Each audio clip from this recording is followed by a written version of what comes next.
This video is brought to you by Cool Green Clothing. We done gone worldwide, and we coming straight out of Baltimore. And if you in town, pull up on us. We're on the block with it at 215 West Saratoga Street. And if you're not in town, go online right now at coolgreenclothing.com and make your purchase. Oh yeah, and by the way, if you ain't cool and getting the green, you're in the way. And that's just basic. What's going on, YouTube, fam? It's your boy Tony 2 times, and we back with another episode of the Baltimore Way, man. Before I start, be sure to tap that like button. Definitely watch this video to the end to hear the full story and all the details in the case. For my day one fam, y'all already know it's all love. Thanks for tuning back into another episode. If you're new to the channel and you feeling the content, feel free to subscribe. Definitely hit that notification bell so you can be notified every time we drop a new video. Oh yeah, feel free to share the channel with your peoples. Everybody is welcome. Before I get started, I just want to say this is a requested video, but with that being said, let's get right into the story. When most relationships start off, it's all love, hugs, and Hallmark cards. Everything is so fresh and new, and depending on the individual, you might feel like in that moment, I want this forever. Of course, that's the honeymoon stages. As time goes on and a person takes their mask off, gets comfortable, and shows who they really are, a lot of times it's not who they portrayed themselves to be in the beginning. If it's no strings attached, just a boyfriend and girlfriend kind of situation, you can easily say, you know what, I'm not feeling this, and walk away. But once kids come into the picture, things get complicated. Some people will put their own happiness aside to be there for their kids and to raise them with both parents in the house. So a couple might stay together, even get married, to paint the picture of a loving, stable, two-parent household. But one day, they look at each other and think, like, you know what, I don't really like this person. It's easy to build resentment if you had high expectations of a person and they didn't follow through, or they sold you dreams of a better life. And years later, y'all are still in the same position.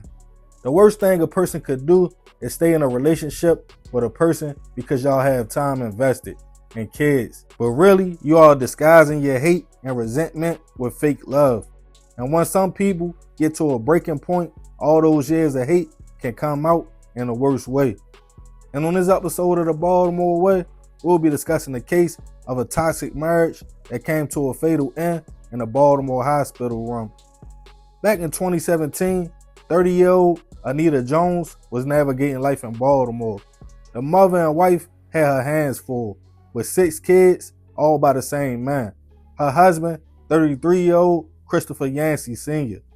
The couple had been together for almost 20 years, as their relationship went back to their teen years, with Anita first getting pregnant with their first child at just 13 years old. According to her, things started out good, but eventually turned toxic. It would turn physical. She claimed she was also attacked emotionally and verbally almost daily. But wanting to be with the father of her child, she stayed. They got married and eventually had 5 more kids. But by 2017, things had ran their course. Still legally married, but estranged. Christopher had moved on with his life and was in another relationship. He had a baby by another woman, in total leaving him with 9 kids. But him and Anita still had to co-parent. Besides, they had 6 kids together. In October 2017, they would get some news that their 14-year-old son needed to have a serious surgery. He would be having the procedure done at the world-renowned Johns Hopkins Hospital in East Baltimore, known for having some of the best doctors and surgeons in the world. On October 13th, Anita headed to the hospital. Concerned about his son, Christopher also came to visit and wait for the surgery to be done. As the mother and father talked, it quickly turned into an argument. As they were in the room alone, people heard all the commotion. Minutes later, Anita ran out the room yelling, "He did it. He cut himself," claiming Christopher was upset their son was undergoing surgery and tried to take himself out. Doctors and nurses ran into the room and noticed the man had been stabbed 2 times in the chest. And despite being in one of the best hospitals in the world, doctors couldn't save his life. And unfortunately, Christopher would pass away right there in the hospital room. Anita seemed upset and started calling family members, saying he is gone while crying, and left the hospital a few hours later.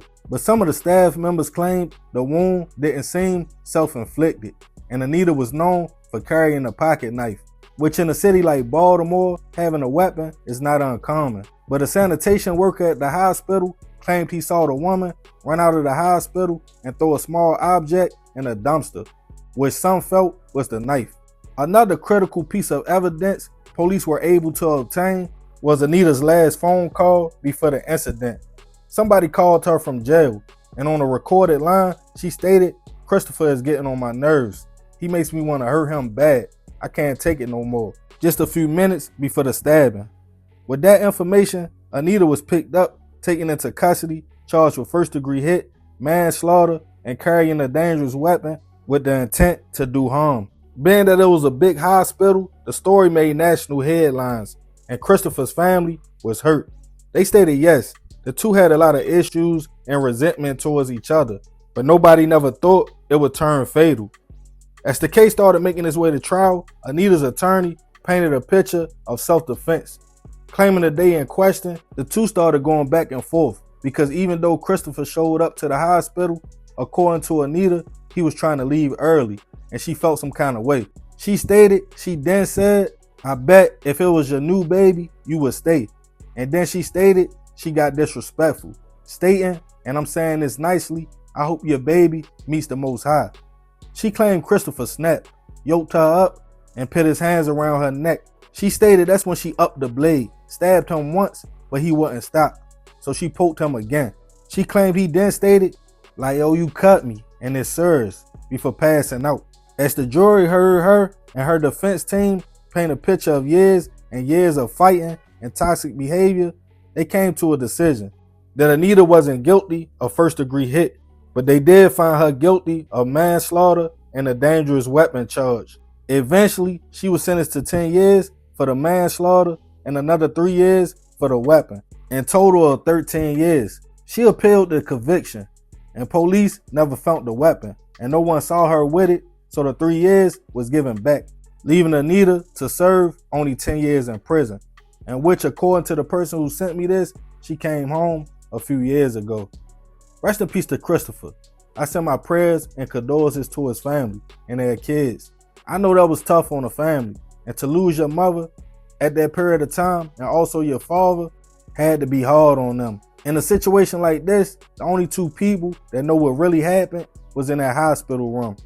Unfortunately, Christopher is not here to tell his side of the story, but the court felt Anita could have been telling the truth, reflecting in her light sentence. But I want to leave this one open for discussion. I want to know y'all thoughts on the situation. Do you think Anita was mad Christopher moved on and had another baby? Or do you think it was just years of built up anger and resentment that came out? Self-defense or premeditated? Let me know what you think in the comments. Yeah, man, crazy story.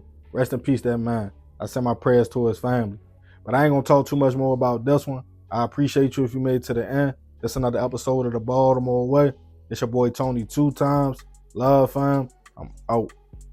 Yo, what's the word, fam? We got a deal for you so you can get your fashion right this summer to get 10% off your purchase at Cool Green Clothing. All you got to do is click the link in the comments. I'm going to pin it right there for you. Add your items for purchase in the cart. Before you complete your order, type in code 2x10TV to get 10% off your purchase. Again, be sure to tap that link because without that, you can't get your discount.